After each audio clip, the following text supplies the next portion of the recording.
que empezar entonces por empezar. Estoy diciendo a la puerta.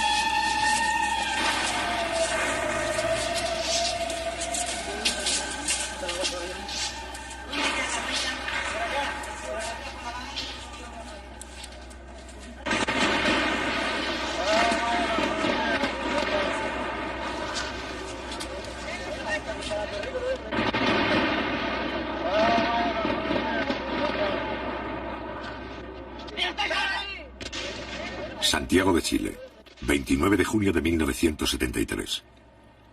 Al no poder destituir constitucionalmente al presidente Allende, la estrategia del gobierno norteamericano y la oposición chilena pasa a ser la estrategia del golpe de Estado.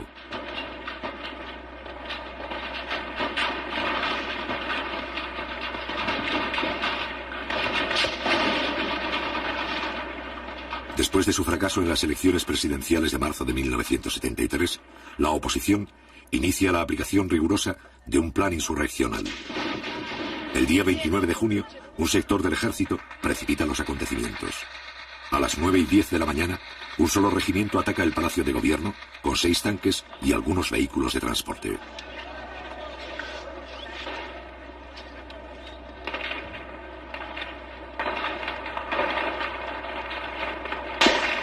Un poco más tarde, un corresponsal argentino filma su propia muerte. También registra, 2 meses antes del golpe final, la verdadera cara de un sector del ejército chileno.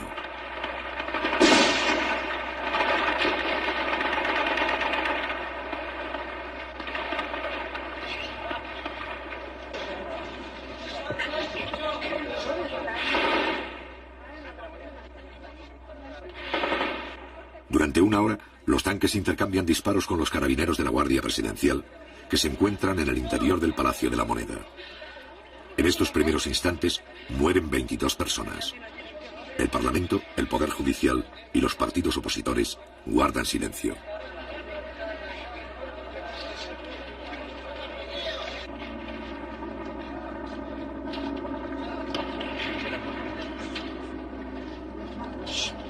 Sin embargo, las tropas golpistas no reciben el apoyo del resto de las Fuerzas Armadas.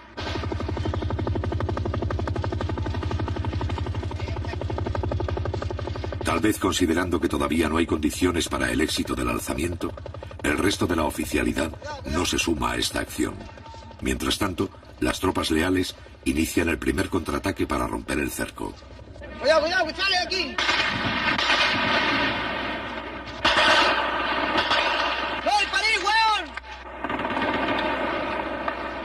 A las 10:30 se movilizan más soldados leales en dirección al centro de la ciudad. Avanzan por la carretera Panamericana Norte hacia la capital 10 vehículos de transportes de tropa del Regimiento de Infantería de la ciudad de San Felipe. La población civil debe guardar calma.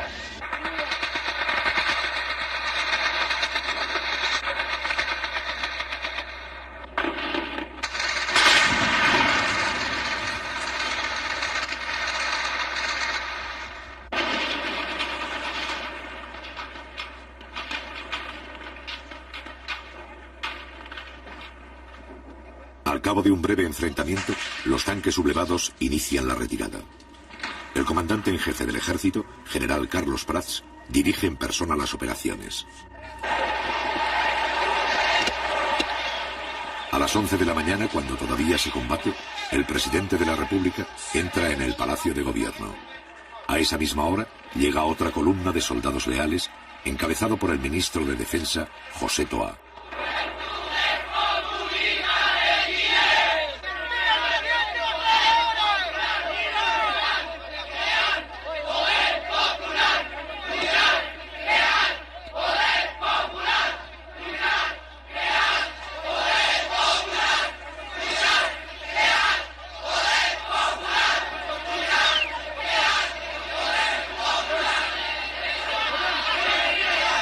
Si bien la situación empieza a controlarse, todavía hay algunas fuerzas que no se han rendido. En su retirada, los tanques siguen haciendo fuego. José Toá, ministro de Defensa, intenta infundir calma ante el peligro de un nuevo enfrentamiento. En esta acción es secundado por el general Pickering. Ministro, si no controlamos esta imagínate que iba a quedar una masacre, oiga, por favor, a ver si usted me ayuda. Váyanse, hombre, váyanse, hombre. Váyanse, por favor, porque si no pueden morir algunos de ustedes.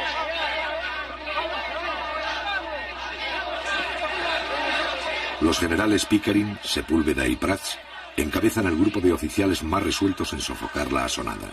En cambio, otros altos mandos se limitan a permanecer expectantes. Tal es el caso de Augusto Pinochet, más tarde jefe del gobierno militar, que esta vez se suma a las fuerzas leales. A las 11:30 horas, el general Carlos Prats asegura al ministro de Defensa la rendición de los alzados y señala la ubicación de sus propias tropas. Pero en el lado sur de la moneda están las escuelas suboficiales, en el lado norte está el regimiento Will. Pero el general Prats va a considerar indispensable la declaración del estado de sitio para controlar la situación. Hay que declarar estado de sitio inmediatamente. Porque esta situación de esta manera no se puede controlar.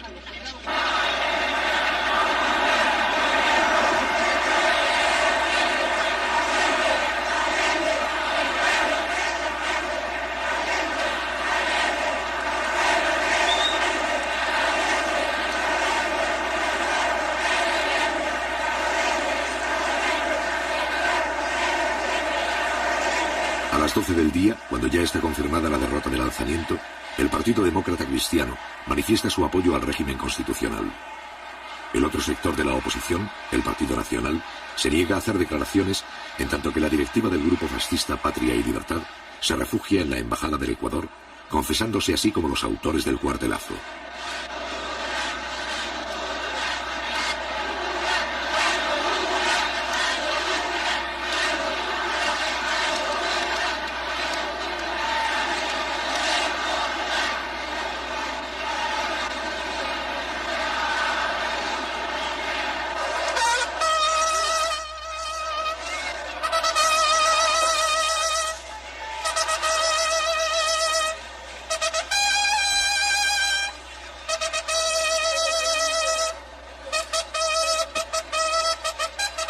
A las 6 de la tarde, la bandera presidencial es arriada por la guardia que ha defendido el palacio.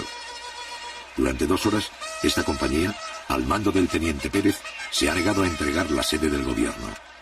Junto con el general Prats, son los héroes de la jornada.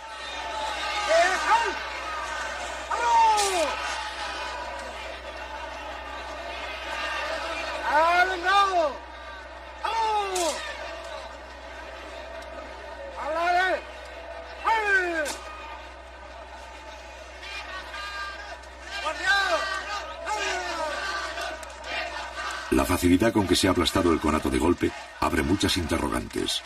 La sublevación indica que una parte de la oficialidad simpatiza con ella y que solo el temor a tener que enfrentarse a otras unidades del ejército impide que se sumen a la rebelión. En consecuencia, Allende se apoya en los oficiales constitucionalistas y descarta las acciones que puedan debilitar el carácter legal de su gobierno. Haremos los cambios revolucionarios en pluralismo, democracia y libertad, lo cual no significa tolerancia contra los antidemócratas, tolerancia con los subversivos, ni tolerancia jamás con los fascistas, camaradas.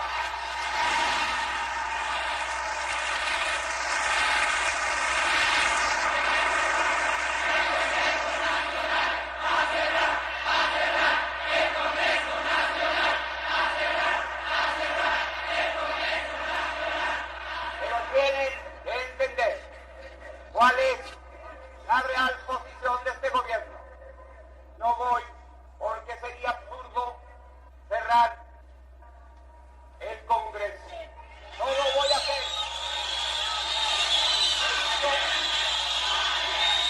Necesito respeto. Pero si es necesario, enviaré un proyecto de ley para llamar a un plebiscito para que el pueblo se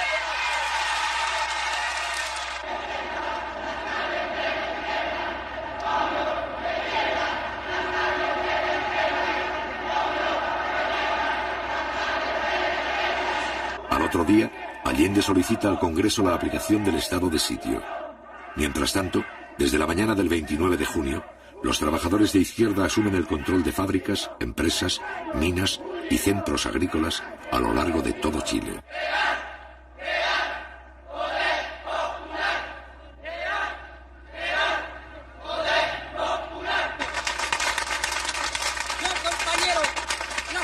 De los 500 trabajadores de fábrica de envase ha sido la siguiente: fortalecer los cordones industriales, fortalecer los consejos comunales, fortalecer la junta de vecinos, fortalecer las CAP, fortalecer todos los organismos vivos de la comunidad, compañeros. Compañeros, nosotros creemos que es necesario aprovechar esta coyuntura para pasar a la ofensiva también en términos de ganar nuevos sectores, ¿no es cierto?, en términos de pasar nuevas industrias al área social. Los trabajadores estamos en nuestro puesto de combate, que es nuestra fuente de trabajo, construyendo los elementos necesarios para defenderlos hasta el último ante cualquier arremetida del fascismo o ante cualquier intentona de otros sectores de las Fuerzas Armadas que intentaran derrocar el gobierno.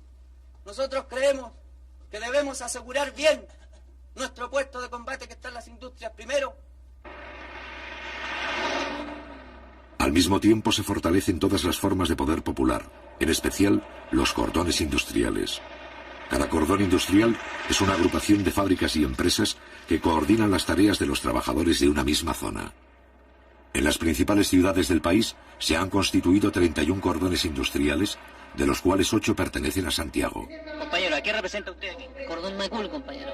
¿Usted, compañero? Cordón Macul. ¿Usted, compañero? ¿Qué Cordón Cerrillo, Maipú. ¿Usted, compañero? ¿Qué representa? Cordón Cerrillo. ¿Usted, compañero? Cordón Vicuña Maquena. ¿Usted, compañero? ¿Qué Cordón Vicuña Maquena. compañero? ¿Qué representa? Cordón O'Higgins. ¿Qué representa? El sindical del Partido Radical. Con el apoyo de los cordones, el gobierno pone bajo el control permanente del Estado algunas fábricas de carácter estratégico, utilizando para ello los mecanismos legales. Compañeros, como todos sabemos, grupos fascistas intentaron derribar el gobierno y al parecer todavía existen ramificaciones de ello.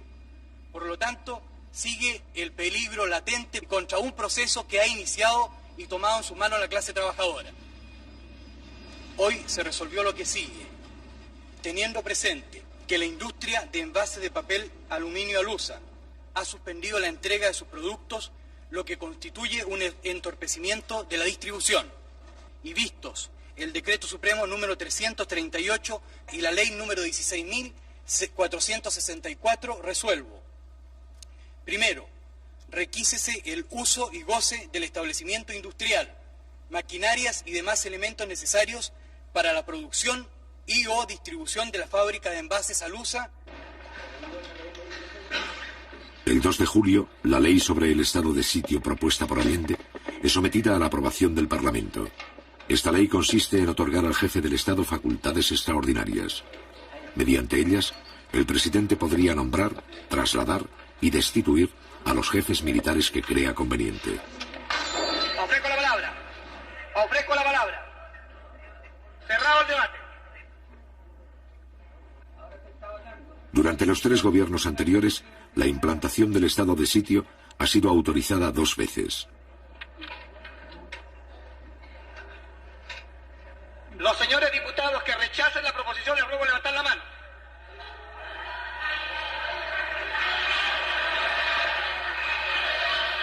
El estado de sitio, principal instrumento legal para afrontar una situación de emergencia, no es autorizado. Resultado de la votación. Por la afirmativa 52 votos, por la negativa 81. Queda rechazada la proposición formulada por el Ejecutivo. La iniciativa del Ejecutivo no consigue convencer al Parlamento. Los partidos opositores estiman injustificado conceder a Allende poderes especiales.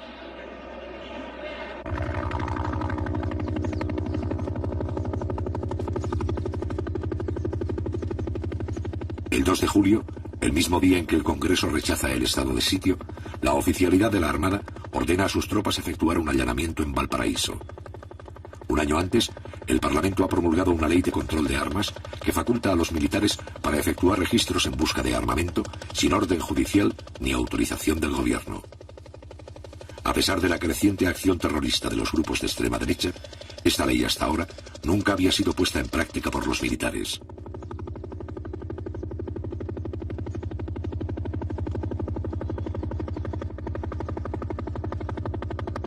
allanamiento incluye el cerco de la industria, la detención temporal de los trabajadores y su posterior interrogatorio.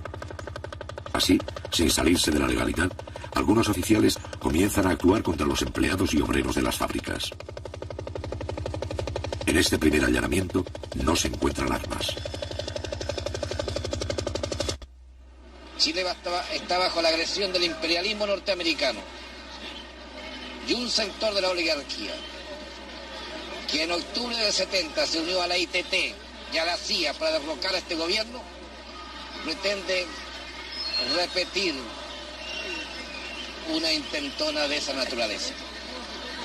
Entonces la lucha en este momento tiene un carácter patriótico y nacional. Chile tiene pleno derecho a regirse de acuerdo con la voluntad de su pueblo. Al mismo tiempo, está en marcha un proceso de transformaciones sociales revolucionarias que tiene como finalidad abrir camino a una sociedad socialista. Frente a la amenaza de golpe de Estado, el Partido Comunista y un sector de la izquierda coinciden con las ideas del presidente Allende. Se trata de evitar un enfrentamiento armado en condiciones que se estiman desfavorables.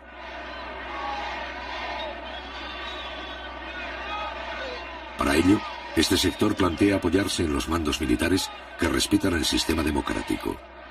En el plano político, tanto Allende como este sector desean llegar a un acuerdo mínimo con la democracia cristiana. Ellos han desarrollado toda una campaña en estos días. Continúan con su campaña orientada a señalar que se trata, en el caso del gobierno popular, de un gobierno ilegítimo. Yo quiero preguntarle al señor Víctor García Garcena cuál es la opinión del Partido Nacional acerca de los hechos del 29 de junio, del tancazo que culminara con la muerte de más de 20 personas inocentes. Yo quiero preguntarle cuál es su opinión, porque el diario La Tribuna, al día siguiente de este hecho, señalaba que se trataba de un show, porque la Radio Agricultura, durante los momentos en que se desarrollaba el intento faccioso, lanzaba, ¿no es cierto?, al aire consignas tales como: por fin ha llegado el día que tantos chilenos esperaban, por fin las Fuerzas Armadas se han decidido a enfrentar este gobierno totalitario, marxista y los otros epítetos que el partido del señor Víctor García Garcena coloca. Este es un delito político, este es un atentado en contra de nuestro pueblo, el más grave atentado precisamente contra la democracia y el régimen constitucional que ellos dicen defender de la boca para afuera. Don Víctor García Garcena ya fue encarcelado en una ocasión por el gobierno de la democracia cristiana en 1967 por sus actuaciones sediciosas en nombre del Partido Nacional. Buenas noches, señores telespectadores. Como ustedes pueden ver y han oído, el joven estudiante me ha emplazado a mí diciéndome que soy sedicioso. Óiganlo bien, pero mírenlo a él y mírenme a mí. Miren esa vida y miren la mía. Yo no sé cómo no se han caído las cámaras de vergüenza. Esta es la pura verdad. El que dedicó su vida a la revolución, el que no ha hecho otra cosa nada más que revolución, frente a un hombre que durante 35 años ejerció su profesión, que fue 25 años profesor de la universidad, que se ha ganado él su vida con su esfuerzo. El joven estudiante me emplaza y dice: miren al sedicioso. Es decir, simplemente, como es ridículo, voy a ir a otras cosas. No funciona el régimen sin virtudes republicanas. Ese es mi pensamiento. Todo el mundo lo conoce y así lo he practicado. Yo no condeno a los desesperados. Yo no condeno a la gente que hoy día, al pobre camionero pisoteado que toma una piedra. No condeno tampoco a la gente que reclama y que se alza. No soy partidario, ni he sido nunca, de ningún alzamiento. No soy partidario de los golpes ni de las aventuras, pero hoy día comprendo y entiendo cómo un país entero no puede vivir tranquilo cuando sus más apremiosas necesidades, como lo acaba de reconocer ella como dueña de casa, no pueden ser satisfechas. Se ha retratado de cuerpo entero.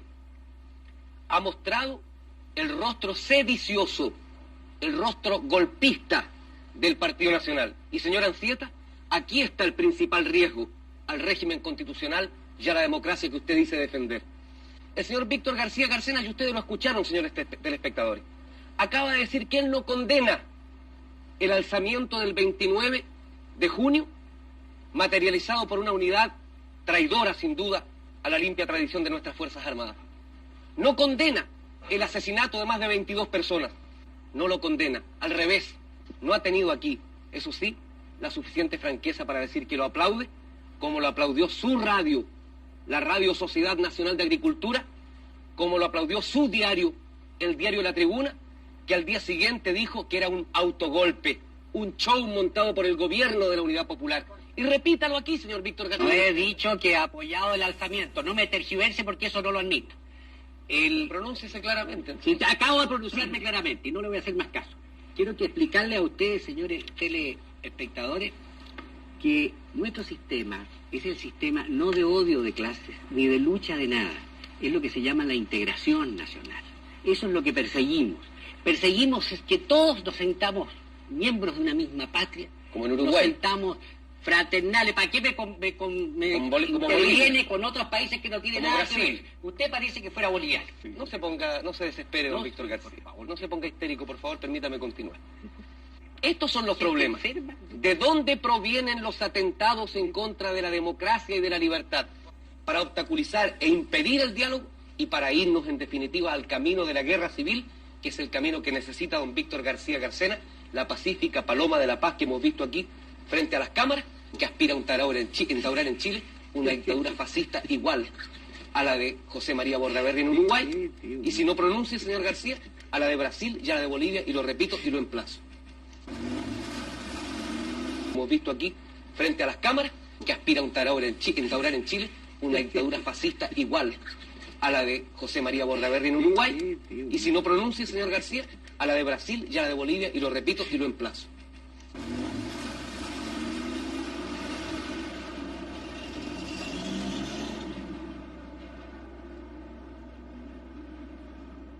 El día 5 de julio, Salvador Allende forma un nuevo gabinete para acometer la crisis y crear condiciones favorables para un diálogo con la democracia cristiana.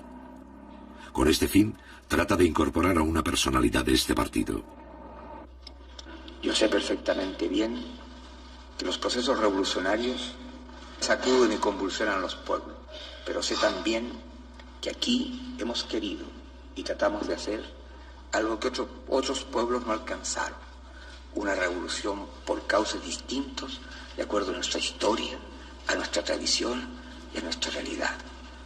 Espero que todos seamos capaces de escribir una página más para señalar que Chile tiene su propia voluntad creadora y su noble decisión de hacer cada vez más grande la patria. Luego tomar juramentos del tiro.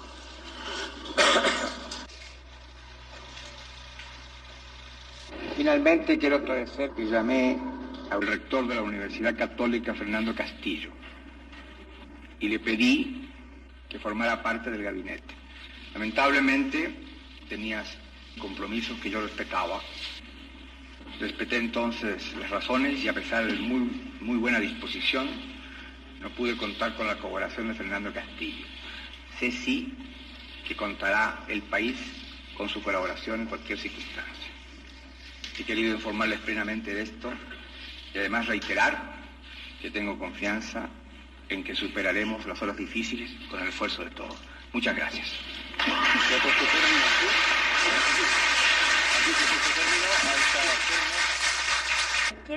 ¿Por qué se produce esta ruptura que no es la deseada ni por el gobierno? A mi juicio porque la Unidad Popular, cuando plantea programas, proyectos para Chile, que pudieran tener realmente y significar la acumulación de intereses hacia ese objetivo, la Unidad Popular primero plantea a ver quiénes estarán supuestamente en oposición a esto. Los busca con cabo de vela por todas partes, hasta buscar todos los enemigos posibles y después plantearlos como una minoría. Cuando yo creo que los grandes planteamientos de transformación de nuestra sociedad son planteamientos que, bien lanzados como mensaje, buscando todos aquellos que puedan confluir como una fuerza realmente creciente hacia los objetivos de Chile, es lo que es la más fundamental obligación de un gobierno. Pero bajo la influencia de su ala más tradicional, el Partido Demócrata Cristiano no desea por el momento dialogar con el gobierno. Aún Aún así, tanto Allende como un sector de la izquierda y de la propia democracia cristiana continuarán los esfuerzos para iniciar un diálogo que modifique la correlación de fuerzas ante un posible golpe de Estado.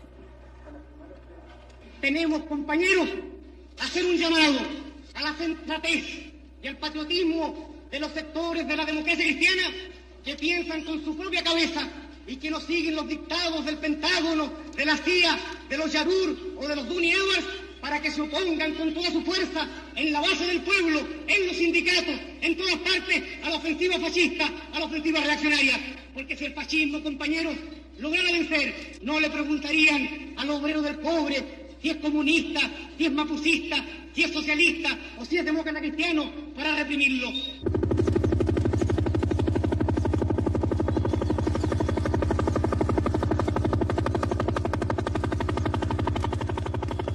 El día 8 de julio, la Infantería de Marina efectúa un allanamiento en Valparaíso. Ese mismo día, la Fuerza Aérea ocupa un cementerio de Santiago con 3 helicópteros. 200 soldados registran las tumbas y los nichos en busca de armamento. En ambos casos, no se encuentran armas.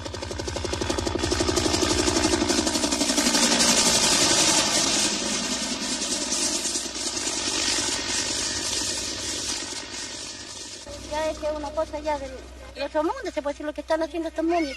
Diariamente, pues mira, venir a sacar los muertos. ¿Cómo se le ocurre?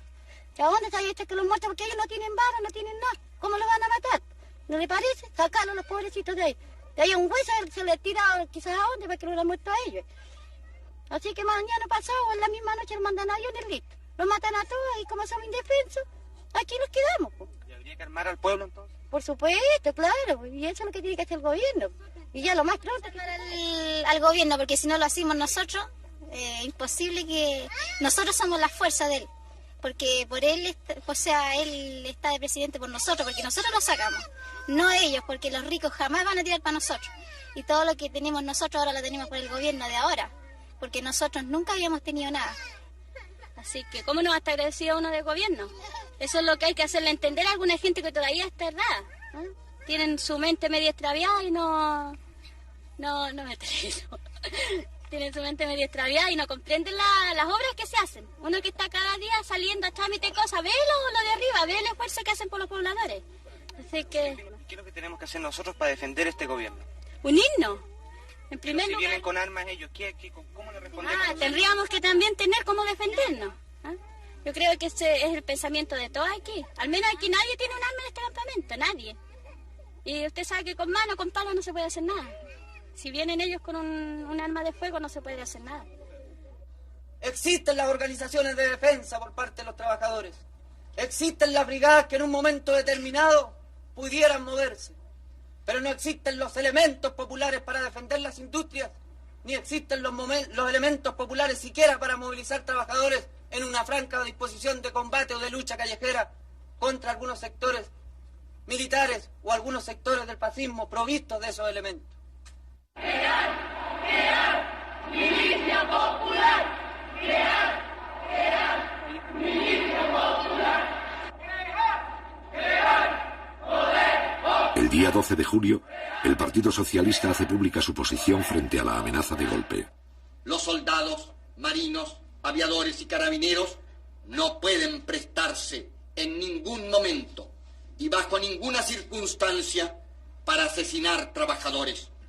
Y llegado el caso de que algunos oficiales se alzaran, los oficiales, suboficiales, clase y soldados no tienen la obligación de prestarle obediencia. Aún más claro, no solo tienen el deber de negarse a acatar órdenes que signifiquen disparar contra el pueblo o participar en aventuras golpistas contra el gobierno o los trabajadores, sino que oponerse activamente a ellas. La burguesía debe estar clara que no puede actuar impunemente. A cada acción subversiva, a cada atentado contra Chile y su gobierno, los trabajadores responderán invariablemente utilizando todos los métodos y con todos los recursos que sea necesario. Nuestro partido piensa de que la toma de empresas, fábricas, fundos, es una respuesta legítima de la clase obrera y de los trabajadores a la actitud sediciosa y golpista de la derecha. Hemos dicho de que la reacción debe pensar cada uno de sus pasos. Sobre la posición del partido frente a estos allanamientos que hacen los militares de nuestra industria a la búsqueda de armas, que considero que es una forma ofensiva hacia la clase, porque considero que los trabajadores, si en algún momento se hubiesen armado, es para defender a su gobierno, el gobierno de los trabajadores. Entonces, usted como abogado y jurista, ¿cierto?, podría explicarnos cuándo es legal, ¿no es cierto?, y cuándo es ilegal. Porque aquí aparece una cosa. Nosotros apareceríamos en la ilegalidad tratando de defender al gobierno de los trabajadores, como trabajadores mismos, si tomásemos la precaución de adquirir algún armamento. Yo creo que el pueblo, para defender a su gobierno, debe recurrir a todos los medios de que disponga. El problema de las armas pasa a vincularse con el problema de la ocupación de empresas. Para un sector de la Unidad Popular, encabezado por los comunistas, la expropiación indiscriminada de fábricas constituye un error, pues debilita la imagen legal del gobierno. En cambio, para el otro sector, conducido por el Partido Socialista, la ocupación de industrias representa una forma útil de movilización que ayuda a preparar y organizar la lucha que se avecina.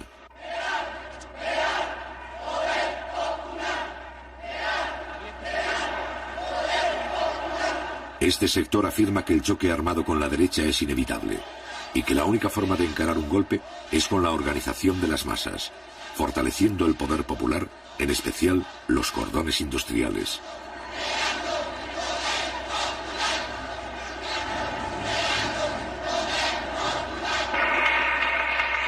Hoy, compañeros, es tarea también para ponerle una muralla a los reaccionarios y salir adelante la formación de los cordones industriales en todo el país. Se trata, compañeros, que los dirigentes sindicales nuestros tomen esa tarea como una tarea prioritaria de ellos, que se conecten compañeros de otras empresas, que en sus sindicatos planteen a los otros dirigentes la necesidad de vincularse con los compañeros de la otra cuadra, con los compañeros de más allá. Y así, compañeros, vamos construyendo esa fuerza popular que es la base para avanzar, que es la muralla para detener los intentos de la reacción.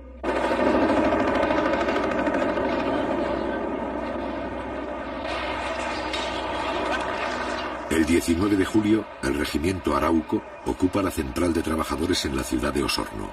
Al otro día, personal de la Marina realiza otro allanamiento en Concepción. En ambos casos no se encuentran armas.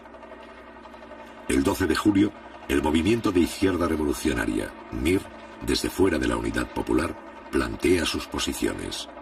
A lo largo y ancho del país se oye un solo grito que resuena en las fábricas, fundos, poblaciones y liceos, en los cuarteles del pueblo. El llamado a crear, fortalecer y multiplicar el poder popular, el poder de los comandos comunales, el poder de los obreros y los campesinos. Los revolucionarios y los trabajadores deben de inmediato extender las tomas de fábricas y fundos, multiplicar las tareas de defensa, impulsar el poder popular como gobierno local autónomo de los poderes del Estado. Los suboficiales y carabineros deberán desobedecer las órdenes de los oficiales golpistas. Y en ese caso, todas las formas de lucha se harán legítimas. Entonces, sí que será cierto que los trabajadores, con los soldados, los marineros, los carabineros, los suboficiales y los oficiales antigolpistas, tendrán el derecho a construir su propio ejército, el ejército del pueblo.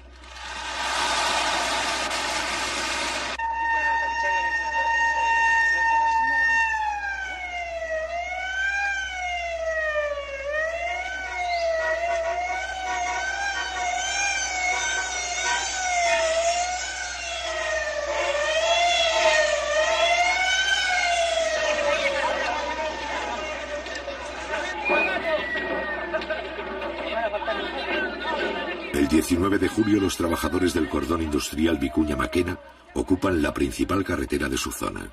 ¿A qué se debe la toma de la carretera? Esto se debe, compañero, en apoyo a los compañeros que fueron desalojados de Inmetal. ¿Va a venir alguna autoridad de gobierno para acá? Eso es lo que estamos esperando, compañero, que venga una autoridad y solucione el problema de estos compañeros. Un día antes, los obreros del cordón Cerrillos han realizado una acción similar. La protesta de este sector de trabajadores se dirige contra los intentos del gobierno de devolver algunas industrias para facilitar así un posible acuerdo mínimo con la democracia cristiana. Las contradicciones de la izquierda sobre la estrategia a seguir para detener el golpe estallan públicamente. A las 11:30, el prefecto de la policía ordena despejar el camino.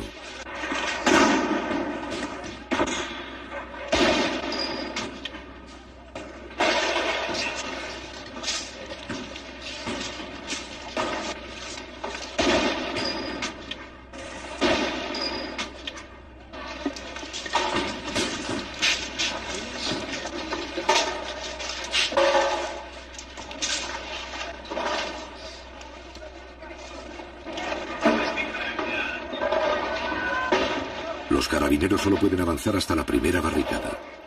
Más allá, hay 4.000 obreros a lo largo de 7 kilómetros.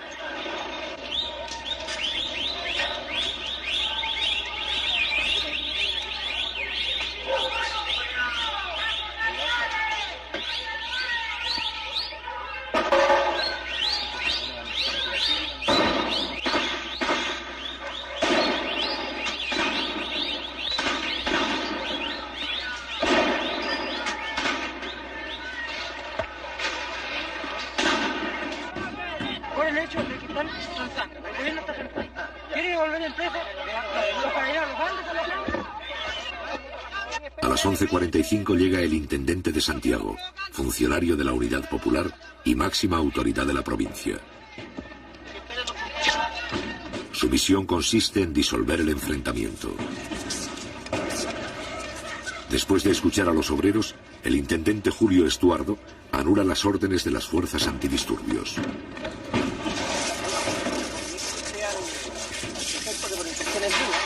No se va a mover nada aquí y ustedes se van a retirar a 2 cuadras más allá. ¿Ah? Así que retírate las fuerzas policiales, ojalá más allá de Avenida Mata, ¿ah? Y comuníquele al prefecto que es una instrucción mía. Ya, gracias. La policía debe retirarse, pero el problema de las fábricas ocupadas va a seguir debatiéndose con la presencia de los delegados de la Central Única de Trabajadores. La CUT determinó una comisión que iba a ver los casos de las industrias que están hoy día en manos de los trabajadores. Y esa comisión está hoy día estudiando esos problemas a través con los organismos que corresponden, Corfo y Ministerio de Economía. Porque aquí hay que tener claro, compañeros, de que hay muchas industrias que no todas las que están tomadas, porque hoy día en Santiago hay una cantidad enorme de industrias tomadas, no todas van a poder ser pasadas al área social, por diferentes razones. Además, cuando la CUT lanzó el llamado de tomarse las industrias en caso de cualquier intentona golpista, esto significaba, digamos, en épocas críticas, parar la acción del fascismo. Pero en todo caso eso no significa de que indiscriminadamente todo tipo de industria va a pasar al área social, porque por allí también hay algunos problemas con industrias que están desfinanciadas totalmente y que el Estado, al hacerse cargo de ellas, digamos, en la práctica se hace cargo de callo, cuestión que no puede ser. De manera de que esto se ha estado discutiendo con los compañeros trabajadores afectados de las industrias respectivas. Como le digo, lo que queremos es una pronta decisión de la CUT, sea buena o mala, pero que sea una decisión para que esa no sea un anticuerpo en el seno de los trabajadores, compañeros. Nada más. El problema es que allí hay otras cuestiones de fondo. Esas empresas, por ejemplo, de capitales suizos, ¿qué pasa? De que hay un problema de relaciones internacionales allí. Ahora, ¿pero qué tiene que ver las relaciones internacionales con los problemas de los trabajadores? Tiene que ver mucho, porque el gobierno suizo es uno de los principales socios del Club de París, donde se discute y donde se renegocia la deuda externa de Chile, que ustedes saben que por efecto de que después que asumió el gobierno, que estatizó el cobre, por ejemplo, vino un boicot de los yanquis, en donde hoy día el país no tiene divisas, no tiene los créditos que antes tuvo. De manera que esto se renegocia en el Club de París, en donde allí Chile tiene que manejarse con mucha cautela. ¿Ah? Entonces, aquí no se trata de internacional, se trata de pasar a la red social toda la industria que a nosotros nos interesa, sin transar con nadie, compañero. Ese es el punto. Porque estas cosas, compañero, que usted está explicando en el ámbito internacional, es indudable que los trabajadores en general no lo van a comprender. Si usted no le da unas razones más criollas y con palabras en que todos las entendamos, los compañeros en este caso pueden pasar por sobre los dirigentes que están en la Central Única de Trabajadores. ¿Puedo responder también a eso? O sea, también hay respuestas, si pudiéramos decir, más criollas, más chilenas. Porque hoy día, ustedes saben, compañeros, de que nosotros, la clase obrera, a través de este gobierno hemos ganado una parte del poder, pero no hemos ganado todo el poder. La reacción busca de que las fuerzas del orden, ya sean carabineros o militares, se enfrenten a los trabajadores a través de esa lucha que plantea el compañero y no obedecen a la dirección central aquí. Se toman justicia por sus manos y se enfrentan a los carabineros, se enfrentan a los milicos y después entonces se acusa al gobierno de que aquí hay indisciplina, de que no hay autoridad y estamos a un paso de que se acuse constitucionalmente al presidente de la República, porque eso es lo que quieren. Pero nosotros, compañeros, también tenemos la película bien clara. Se nos pidió organización, que nos organizáramos los obreros, que entráramos a formar los cordones y comenzáramos a organizarnos en todos los frentes. Nos hemos organizado, compañeros, en los frentes poblacionales.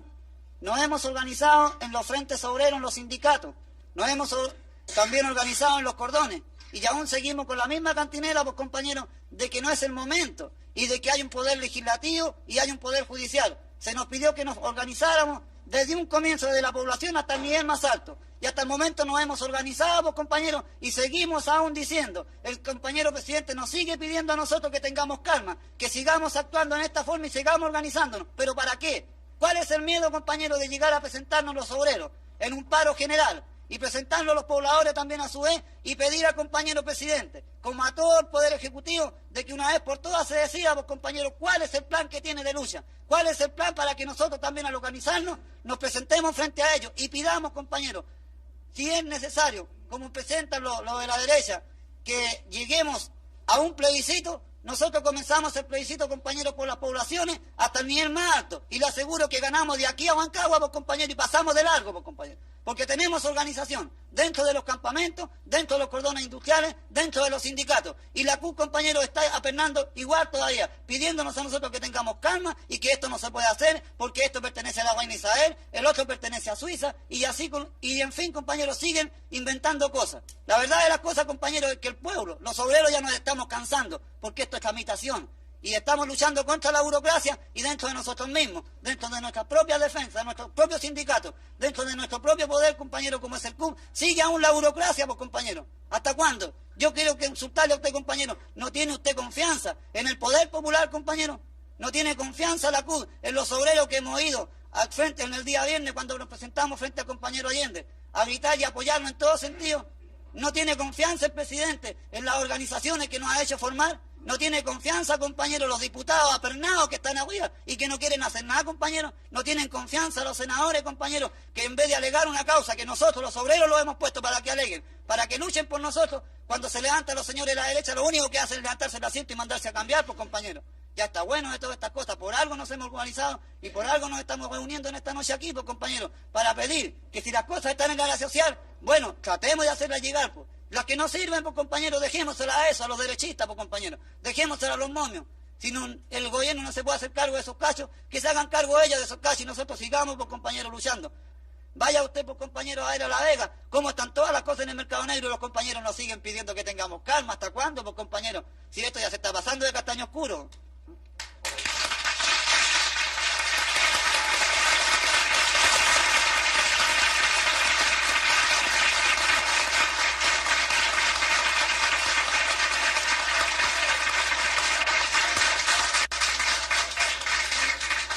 ¿Acaso ustedes no saben la composición de clase que existe hoy día en las Fuerzas Armadas, compañeros? ¿No saben ustedes que la mayoría de la oficialidad están por el golpe? Porque aquí, compañeros, aquí el poder no solamente se logra con la buena organización, está la buena organización, pero también tenemos que tener algún peso que contrapese el real poder que tiene la reacción en este momento. Y por eso que estamos hablando en la Central Única de los comités de protección. ¿Y qué es lo que son los comités de protección? Comités de protección de las industrias, de la producción y también comités de protección para la guerra, pues, compañeros. Son cuestiones que no se pueden hablar así y de entrar a dar detalles porque no podemos caer en esos errores. Pero aquí tenemos que prepararnos los trabajadores para entrar al combate en todos los terrenos. Y en esa pelea está hoy día la CUT. Que hayan deficiencias, yo las acepto, compañeros. Pero el problema surge cuando quieren existir organizaciones con cierta dirección paralela al organismo de los trabajadores. Y es por allí donde va mal la cosa. Y por eso, compañeros, es que yo reconozco de que aquí hay muchos compañeros que plantean cuestiones no malintencionadas, pero que son cosas que hay que discutirlas más profundamente, compañeros. No se puede gratuitamente catalogar a tal o cual organización, a tal o cual dirigente, de tal o cual defecto. Porque yo creo que las organizaciones las integramos todos. Y todos tenemos algún grado de responsabilidad. Y ustedes tienen su organización, pues, compañeros, para plantear este tipo de problemas. Y estamos de acuerdo de que aquí hay que buscar las salidas correspondientes a los problemas que hoy día están planteados.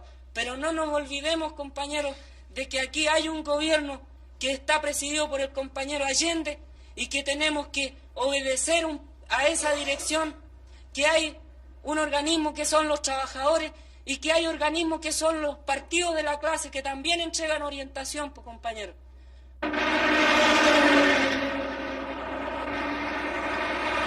El día 19 de julio, la Escuela de Infantería allana una fábrica en el pueblo de San Bernardo. Sin excepción, todos los sectores de la izquierda reconocen la necesidad de preparar la defensa armada del gobierno. Pero la falta de dirección única impide la formulación de un plan conjunto.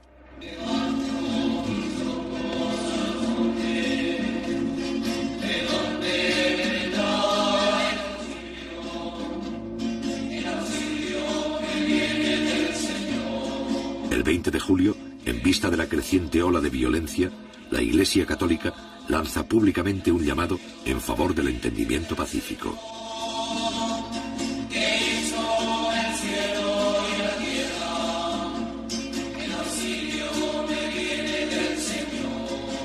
Esta campaña, encabezada por el cardenal Silva Enríquez, culmina con la celebración en todo el país de misas por la paz.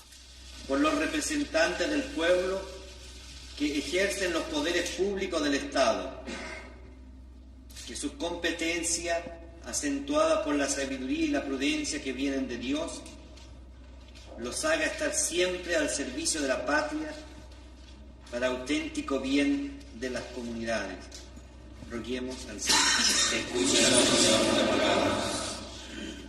Por los ciudadanos de nuestra patria, para que en la diversidad de opiniones y preferencias, Dios ilumine nuestras conciencias, apacigüe las pasiones, domine los rencores partidistas, de modo que prevalezca el bien común de los chilenos.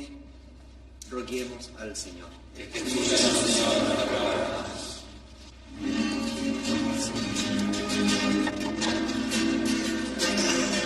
El llamado a la pacificación que hace la Iglesia coloca a algunos jefes de la democracia cristiana en una posición difícil. Durante 20 días se han negado a aceptar el diálogo con Allende. Si ahora no deponen su actitud, entrarán en contradicción con la posición pública de la Iglesia.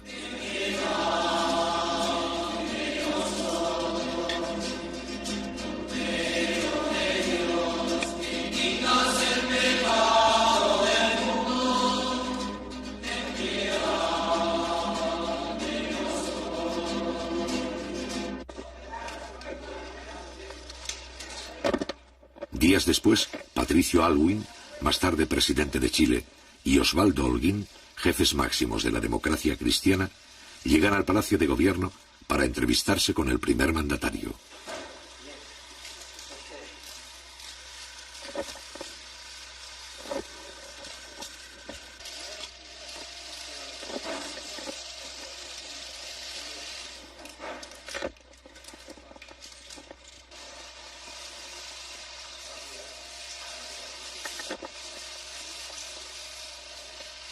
Consciente de las discrepancias, pero convencido de su estrategia, Allende se muestra dispuesto a lograr un entendimiento mínimo que evite la ruptura constitucional.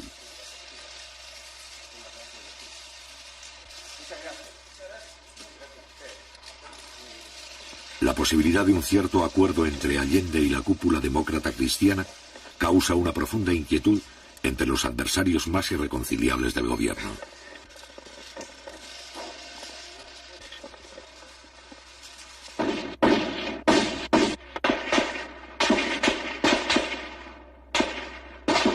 El 27 de julio, a la 1:30 de la madrugada, la extrema derecha asesina al comandante Arturo Araya Peters, edecán naval del presidente Allende.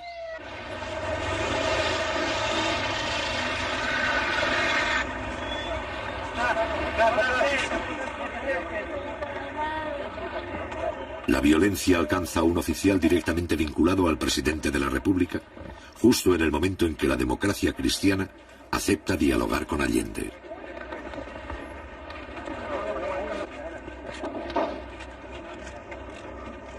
Hombre de confianza del presidente, Araya se había convertido en el principal enlace entre el gobierno y los oficiales constitucionalistas de la Marina.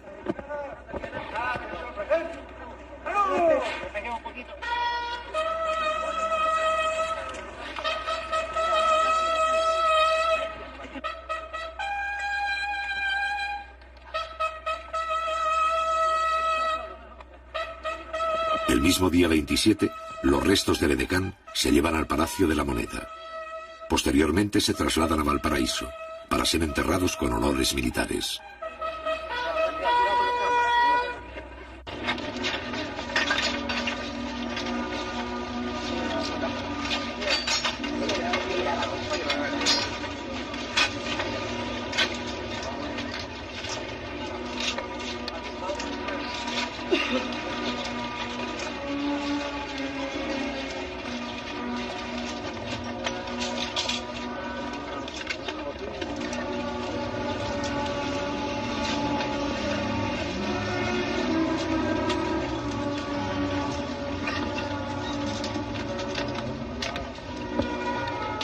Durante 40 años, las Fuerzas Armadas chilenas no han necesitado intervenir para asegurar la continuidad del sistema.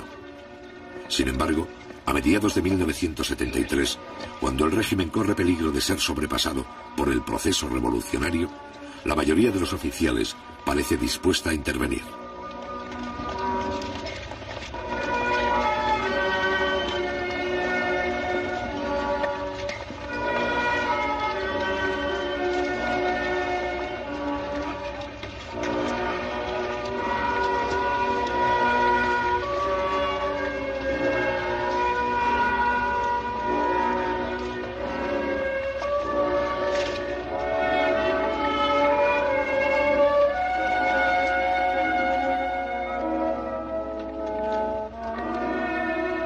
Meses más tarde, en su exilio de Buenos Aires y antes de ser asesinado, el general Carlos Prats declara que una de las razones para eliminar al comandante Araya era impedir que Allende se informara de lo que estaba ocurriendo en los círculos militares de Valparaíso. Es aquí donde un sector de la oficialidad empieza a planificar el golpe de Estado con la asesoría del gobierno norteamericano.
Montero, jefe de la Armada, defensor de la Constitución, la muerte de Arturo Araya significa la pérdida de uno de sus mejores oficiales constitucionalistas.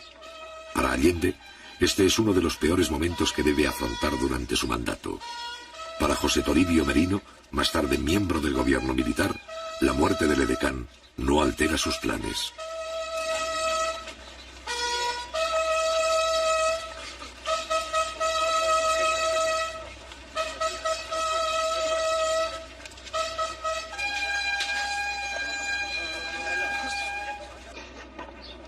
Han despedido los restos del comandante Arturo Araya Peters, el señor comandante en jefe de la Armada Nacional, almirante Raúl Montero Cornejo, y también el que fue su compañero de curso, capitán de navío Guillermo Aldonay Canson. Aquí en el camposanto del Ferrocárcel rinden honores 2 secciones de la Escuela de Submarinos y la banda de la Escuela de Armamentos. Brillante fue la trayectoria por las filas de la Armada del comandante y capitán de navío Arturo Araya Peters, su excelencia el presidente de la República, doctor Salvador Allende, ministros de Estado, los jefes de las Fuerzas Armadas.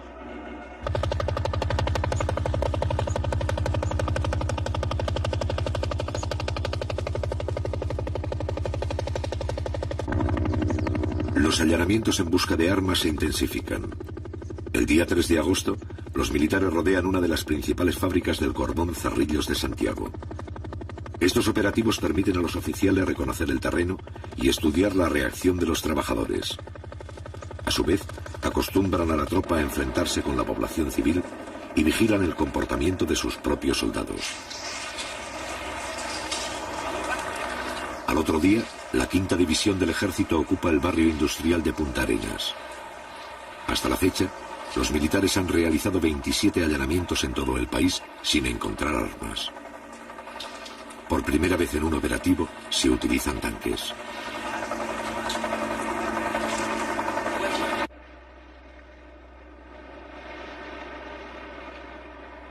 Durante esta semana, los empresarios del transporte declaran un paro por tiempo indefinido. Con esta huelga, la extrema derecha desea precipitar el caos económico y sabotear el diálogo del jefe de Estado con la democracia cristiana. Los empresarios concentran sus vehículos en determinados puntos estratégicos para dar la impresión de fuerza y mantener la cohesión interna. Según revelaciones posteriores del New York Times, los huelguistas son financiados con $5 millones que provienen de la Agencia Central de Inteligencia, CIA. Cada uno de los 35.000 empresarios recibe $4 diarios al cambio del mercado negro.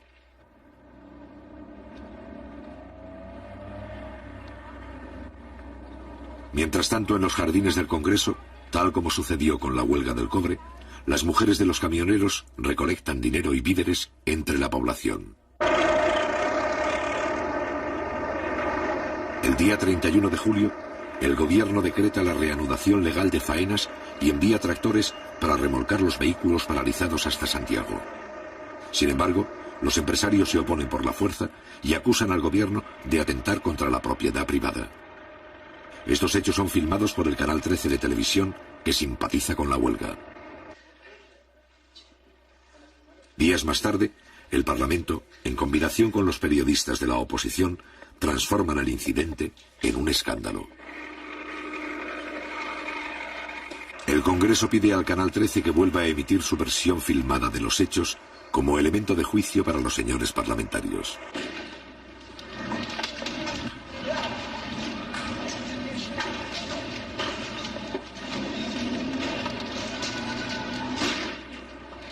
Avalando el reportaje, los parlamentarios consiguen retransmitir estas imágenes al público varias veces, presentándolas como un documento de carácter oficial. Esto pone de manifiesto el poder de la oposición en los medios informativos, así como la libertad de expresión que tolera el gobierno. El bloque opositor controla el Canal 13, primera sintonía de Santiago, así como el 75% de las radios y el 70% de la prensa escrita. En este caso, la incautación de los camiones sirve para alimentar una campaña de desprestigio gubernamental.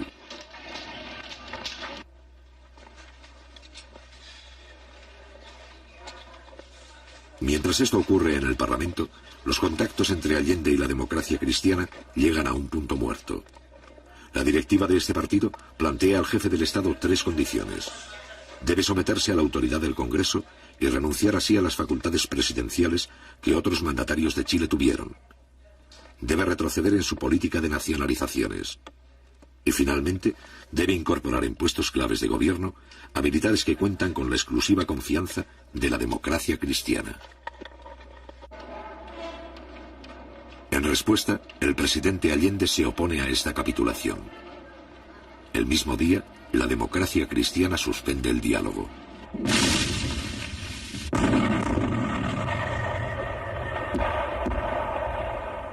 Interrumpido el diálogo, toda la oposición se suma a la escalada antigubernamental. Durante julio y agosto, los grupos terroristas, entrenados por los servicios de inteligencia norteamericanos, realizan 250 atentados con dinamita y bombas incendiarias. Ante el creciente vacío de autoridad, Allende logra el apoyo de los comandantes en jefe de las Fuerzas Armadas y consigue que los militares acepten compartir responsabilidades frente a la situación. Un país no puede vivir sometido a la amenaza de desalmado. Las calles de Santiago fueron sembradas ayer por publicaciones como esta. Ahí habría que preguntarse quién las paga, dónde se imprimen, cuáles son las empresas que se prestan para que se atente contra la vida nacional, contra el gobierno, contra el país. 8 medidas para arrocar al gobierno. Con esa impudicia se está actuando.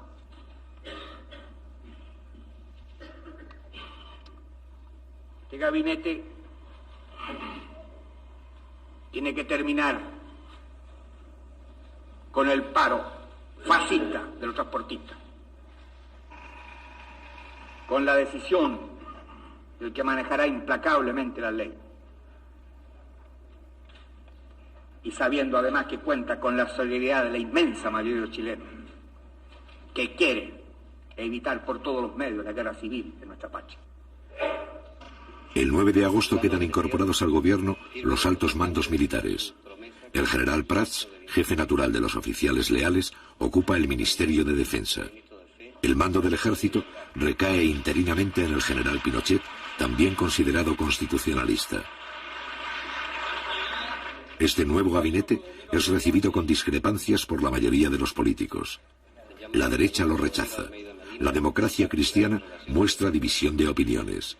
La izquierda duda. Solo 2 días más tarde, los partidos comunista y socialista apoyan la decisión de Allende. Muchas gracias. Ha terminado ahora.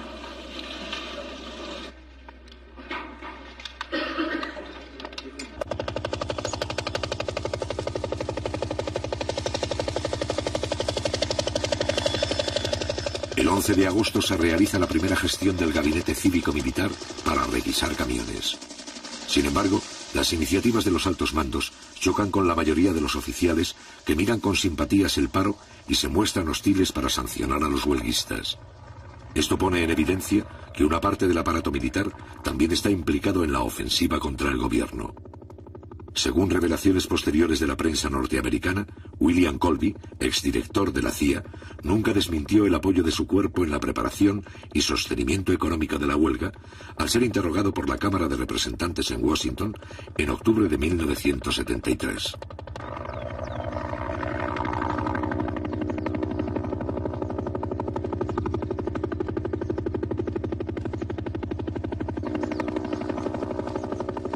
El 12 de agosto, el Partido Demócrata Cristiano declara oficialmente su apoyo a la huelga.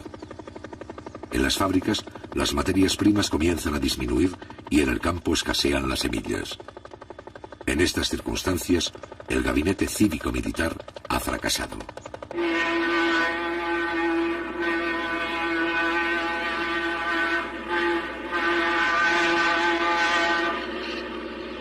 Pero la respuesta popular frente a la huelga continúa.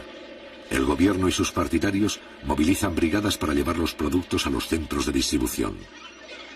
Ante el cierre del comercio, una parte de la población apoya las juntas de abastecimiento y fortalece los llamados almacenes populares. Cada almacén popular está formado por los vecinos de un sector que compra los alimentos directamente al Estado y los vende a precio de costo. En poco tiempo, la mitad de Santiago se beneficia con el abastecimiento directo.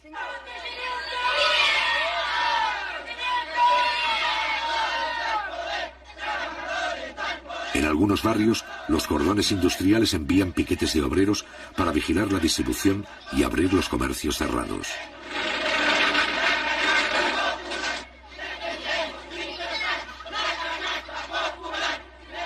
En este momento y por primera vez, el poder popular se adelanta a la policía en el mantenimiento del orden público y el control de los comerciantes. Déjala mandar a retirarse a los niños. Porque este no es un paro de obreros, compañeros. Este es un paro de empresarios de camiones. Yo no creo que haya un obrero ahí que tenga un camión que esté paralizado. Los que están paralizados los que tienen flotas de camiones. Y esos son los que están manteniendo esta huelga inútil. Este paro es netamente político. Este es un paro netamente político de que están perjudicados nosotros los pobladores. Nosotros estamos pagando todas estas tremendas colitas aquí. Si la cuestión de los camiones se ponen a trabajar, se termina esta cuestión de cola. Pero los trabajadores conscientes salimos a la calle, salimos, luchamos y cumplimos nuestra misión como trabajadores, defendiendo toda la fuente de trabajo y seguimos produciendo y cargando mercaderías para allá y para acá a pulso, cosa que en la población no le faltara ningún alimento. Eso se lo demostramos todos los trabajadores, al compañero presidente, a la autoridad de gobierno. Un sector de los transportistas que apoya al gobierno organiza convoyes para mantener la distribución de alimentos entre las provincias. La población también desarrolla un sistema de abastecimiento por familia denominado canasta popular.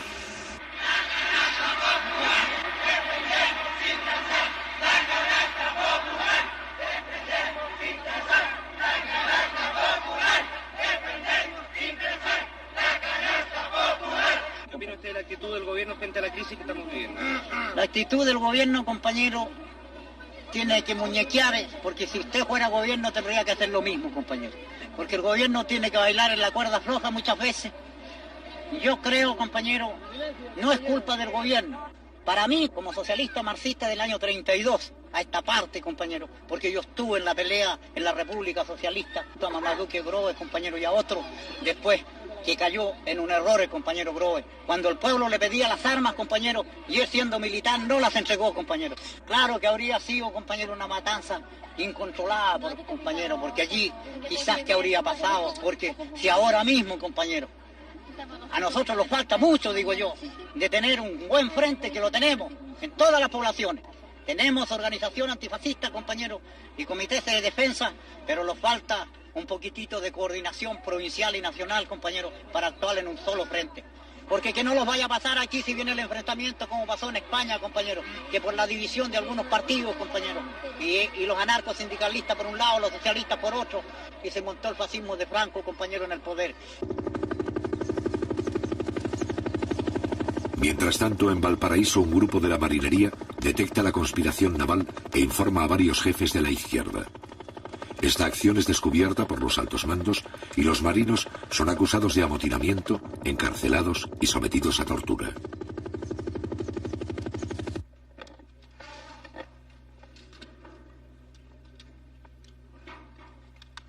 Mediante un acuerdo en la Cámara de Diputados, la oposición rompe definitivamente el 22 de agosto con el régimen constitucional. Este acuerdo, sin fuerza legal, señala que el gobierno estaría quebrantando la Constitución y representa un abierto llamado a la intervención militar. Aprobada por mayoría simple, esta declaración justifica la rebelión castrense y concede legitimidad al golpe de Estado.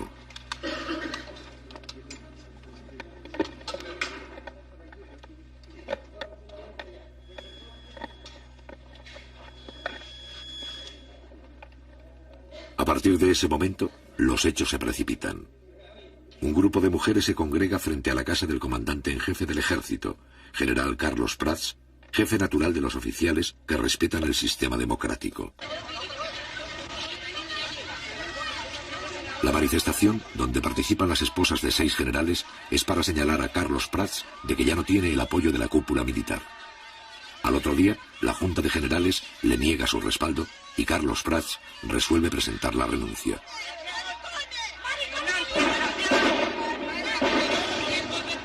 También renuncian los generales Pickering y Sepúlveda, los principales mandos leales. Augusto Pinochet, que aparece como un militar profesional y respetuoso de la Constitución, se convierte en el nuevo comandante en jefe.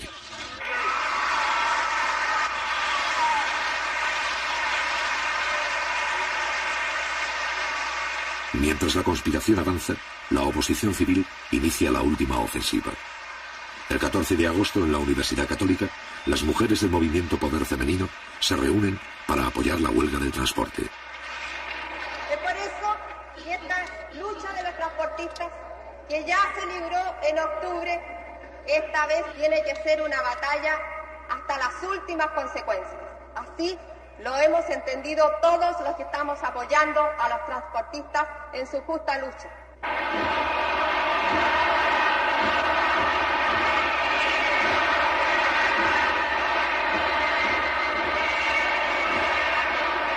Días más tarde, los adversarios del gobierno piden la renuncia del propio jefe de Estado. Casi 3 años de guerra económica han permitido a la Casa Blanca y la oposición interna ganar un importante sector de la clase media. Es aquí donde los oficiales rebeldes encuentran la base de apoyo social para la continuación de sus planes.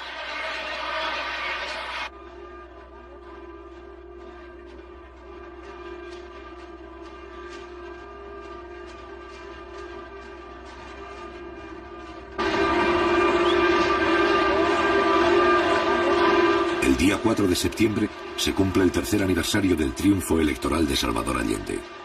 A pesar de la crisis, los simpatizantes del gobierno realizan una de las concentraciones más grandes de la historia política del país.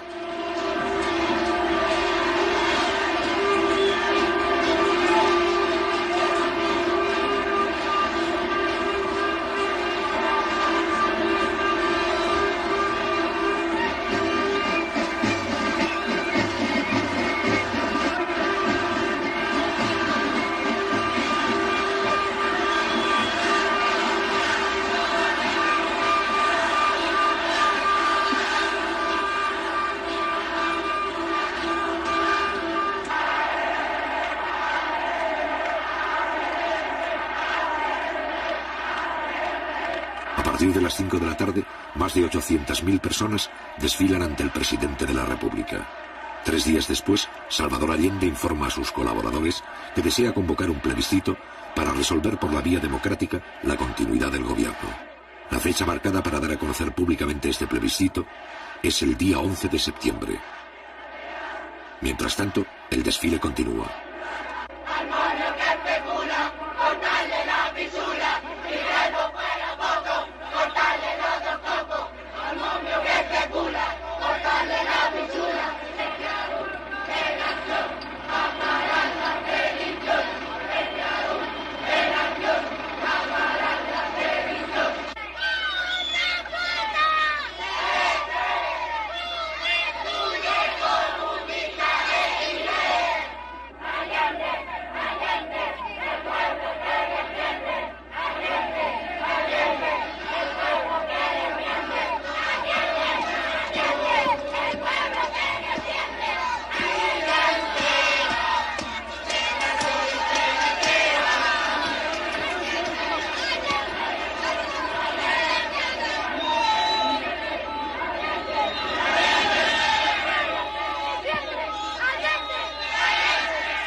¡Presidente! ¡Mucha fuerza! ¡Viva María Chillo!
Frente a este pueblo movilizado, pero sin armas, va a entrar en acción el último recurso de la oposición interna y del Departamento de Estado norteamericano.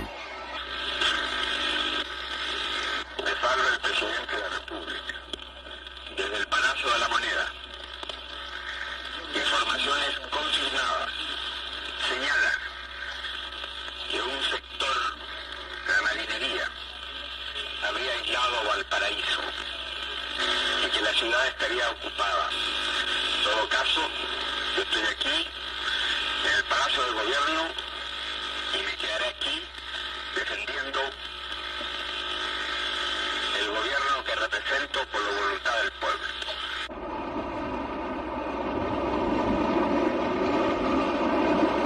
El 11 de septiembre, la Armada desencadena el golpe de Estado en el puerto de Valparaíso.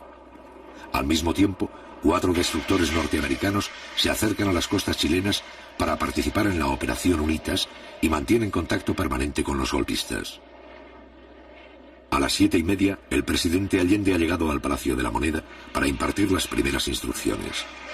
La situación es crítica al no existir un plan conjunto para la defensa armada del gobierno. Durante la madrugada, la mayoría de los oficiales constitucionalistas han sido neutralizados.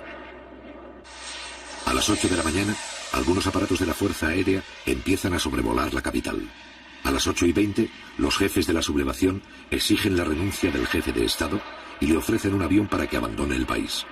A las 9:15, el presidente constitucional se prepara para combatir y habla nuevamente por radio. La Fuerza Aérea ha bombardeado las torres de Radio Portales y Radio Corporación. Ante estos hechos, solo me cabe decirle a los trabajadores, yo no voy a renunciar. Colocado en un tránsito histórico, pagaré con mi vida la lealtad del pueblo. La historia es nuestra y la hacen los pueblos. ¡Viva Chile! ¡Viva el pueblo! ¡Vivan los trabajadores!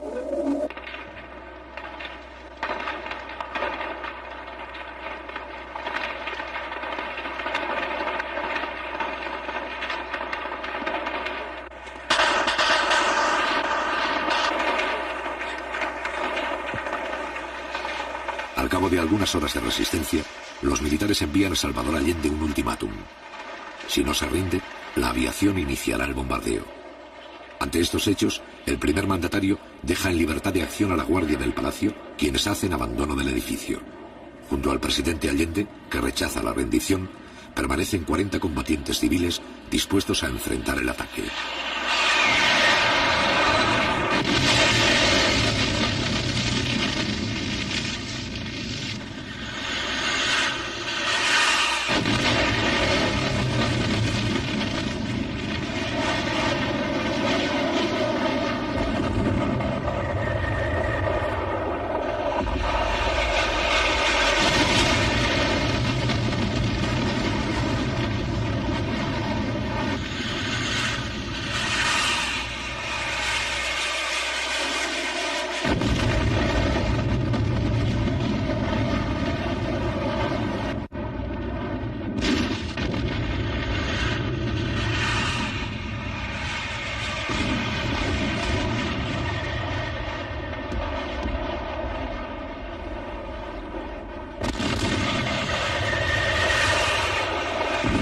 A pesar del bombardeo, los defensores del palacio resisten 3 horas.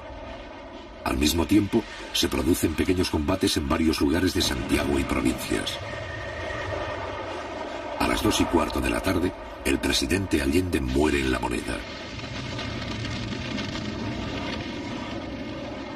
A las 9 de la noche, los jefes de la sublevación se presentan públicamente al país.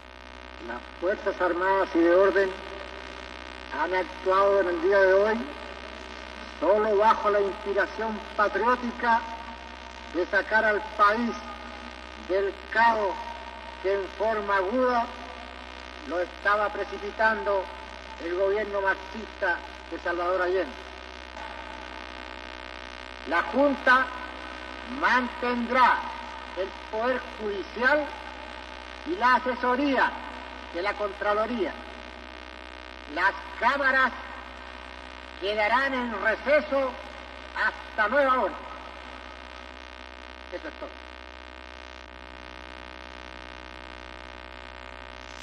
Tal vez sea triste que se haya quebrado una tradición democrática que en este continente era larga. Pero cuando el Estado pierde sus calidades, vienen aquellos que por mandato mantener su vigencia, asumir ese cargo. Hoy lo hacemos. Estamos seguros que Chile entero tiene que comprender el sacrificio que nos significa.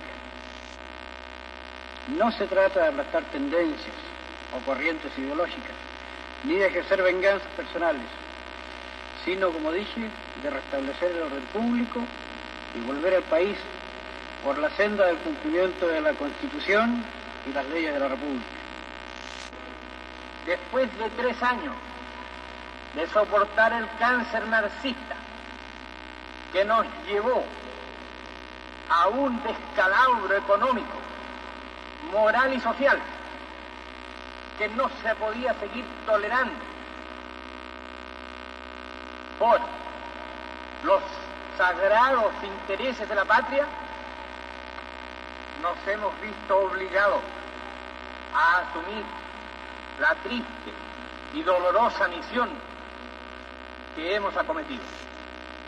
No tenemos miedo, sabemos la responsabilidad enorme que cargará sobre nuestros hombros, pero tenemos la certeza, la seguridad de que la enorme mayoría del pueblo chileno está con nosotros, está dispuesto a luchar contra el marxismo, está dispuesto a extirparlo hasta las últimas consecuencias.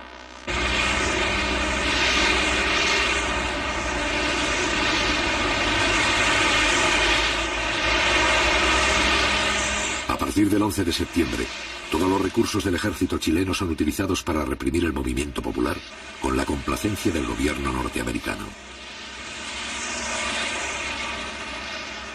La primera resistencia armada ofrecida por algunos cordones industriales, poblaciones, minas y centros agrícolas es aplastada rápidamente en lucha desigual.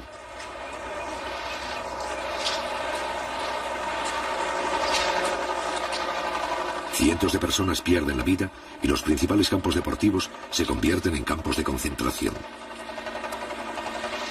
La democracia representativa más larga de la historia de América Latina ha dejado de existir. Sin embargo, a partir del mismo día 11 de septiembre, las fuerzas democráticas comienzan a reorganizarse poco a poco en la clandestinidad y adoptan numerosas formas de resistencia. La batalla de Chile no ha terminado.